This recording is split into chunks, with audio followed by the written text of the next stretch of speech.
In front of me is REALME 13 and today I would like to show you how you can add a password to Google Passwords Manager.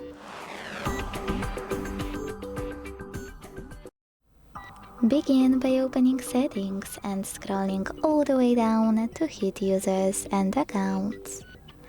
Then hit Google. Tap on Google Password Manager and select Accounts at the bottom left corner to choose Add Password at the top. If you can't see any of those options, hit Settings instead. Make sure the switcher next to Offer to Save Passwords is on. Then log into any app and hit Continue in the pop-up to save your password. This way it will appear here. You need at least one to add your passwords from Devices Settings. Then, after hitting Add Password, input all of those informations. At the top, select any website or click Select App and tap on a chosen one.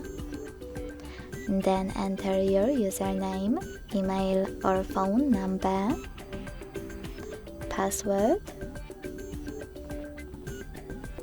and even take some helpful notes. When you finish, hit Save at the top right corner. As you can see, after a couple of seconds, my password was successfully added. Thanks so much for watching. If you enjoyed this video, leave a like, comment and subscribe. Bye!